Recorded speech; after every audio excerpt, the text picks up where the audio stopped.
Catch a stain.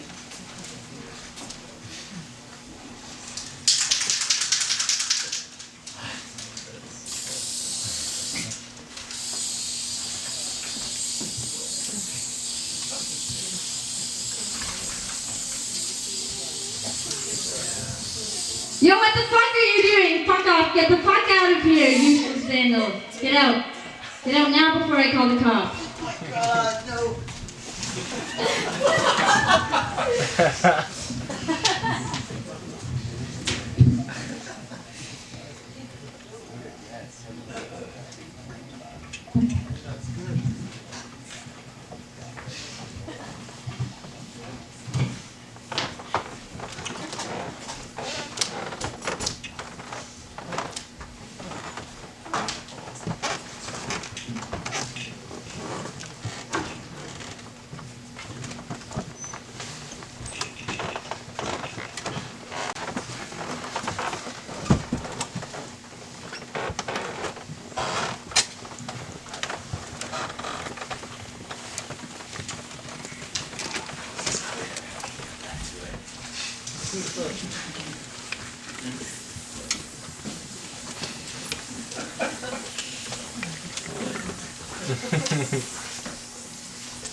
That's a masterpiece. What is this? It's art. It's art. You think graffiti is art? Yeah, kind of. I mean, art type Picasso.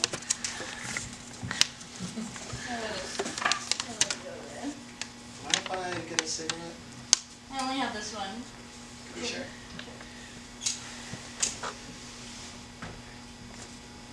So, what do you think of the masterpiece? It's very Halloween. Halloween? Like, edgy, scary? No, No? just orange and black. God, I can't even smoke. Well, I'm trying my best. What more do Do you you want? do this often? Here and there, I dabble. Kind of dabble. But you know, work my way up the chain to be a master graffiti artist slash Picasso. Oh, sorry.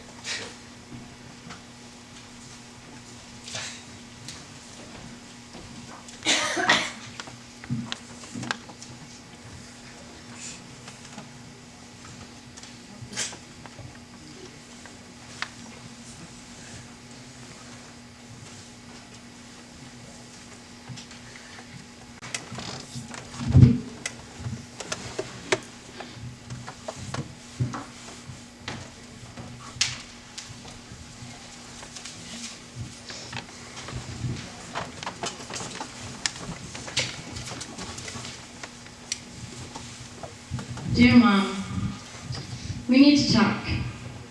In school, we learned about black leaders such as Martin Luther King Jr., Rosa Parks, and several others who fought racism in America in the 50s and 60s. This was a strong reach, but there's a vast amount of work still to be done. Here now today, it is so dangerous to be black in America. American police have already killed over 500 people this year. A quarter of those have been black, though black folks make up only 13% of the U.S. population. This past July in Louisiana, 2 white police officers killed a black man named Alton Sterling while he sold CDs outside a convenience store. The next day in Minnesota, an officer shot and killed a black man named Philando Castile in his car during a traffic stop. The police do not face any consequences for ending black lives. It might not seem like it's our problem when we see these stories on the news and media on Facebook. American culture portrays black people as thugs, as criminals. Prejudice around skin color and taste is one very present in our community. Though I notice it's brushed off, we as other people of color often feel exempt. Stereotypes directly impact members of our community too. The media shows us foreigners with thick accents. Not understandable. We're called names in schools and on the streets. Dirty, smelly, packy. At the airport, Abu Kamal and Zan get stopped every time profiled as terrorists. You always tell him to shave his beard before a flight. Sometimes anti-black racism also puts us in danger. In 2015, Shoaib Patel came to Alabama from India to care for his grandson. He was taking a walk outside when a white neighbor called 911 to report a suspicious, skinny black guy on the street. The police ended up assaulting Mr. Patel, who spoke little English. He was left partially paralyzed and had to spend months in the hospital. Even though the entire incident was captured on video, the police officer was never convicted of any wrongdoing. Black Americans face racism on an even more appalling level, a level built into their daily lives. This racism is systematic and difficult to combat, embedded into the foundations of American society and institutions. We benefit from many of these institutions ourselves. The American government was primarily created by slaveholders, and the foundations for its economy were built on slavery. Many black Americans are descended from slaves who have experienced brutal mistreatment as their owners reaped massive profits, one of the greatest atrocities in history.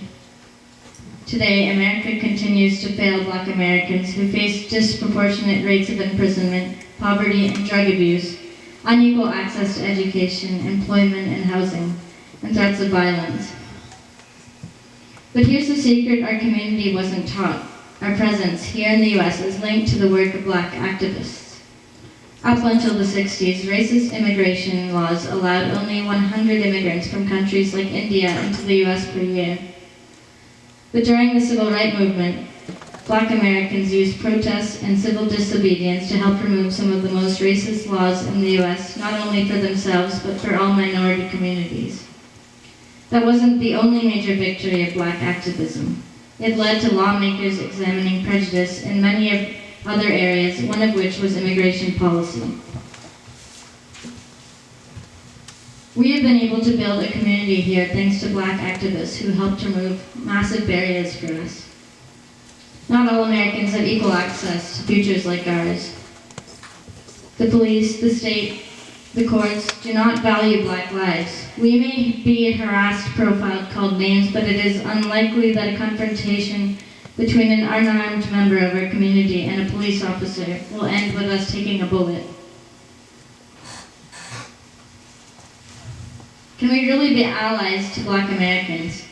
Looking at history, more than a century ago, Sri Lanka and Indian religion leaders visited the U.S. and spoke out in support of black Americans. In the 50s, Indian freedom fighters shared nonviolent civil disobedience tactics with black civil rights activists. In the 60s, Pakistani professor Mirza Hamid Kizilbash challenged racial segregation in Jackson, Mississippi. Today, many of our community are starting to support movements like Black Lives Matter. Our culture teaches us to stand for justice, for kindness, for truth. I want you to see this and look at the plight of black Americans today and within history, and join in this fight against anti-blackness to support the black Americans to whom we owe our lives. Sincerely, Priya.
tell me about those plants over there.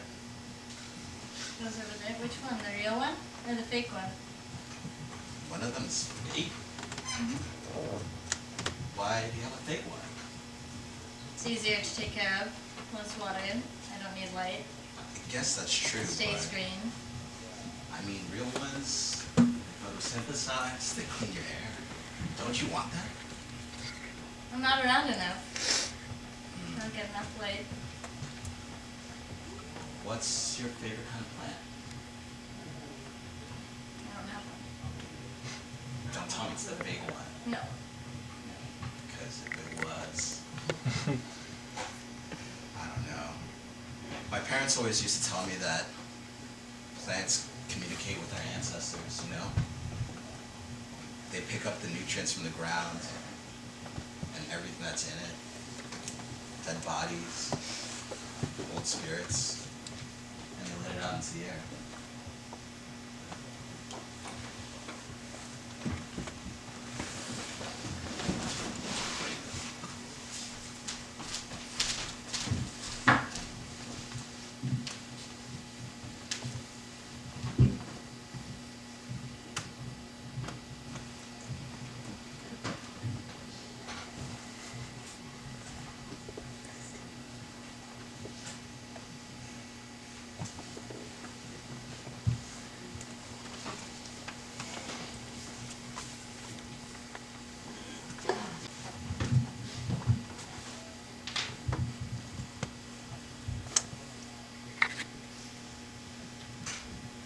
Hello?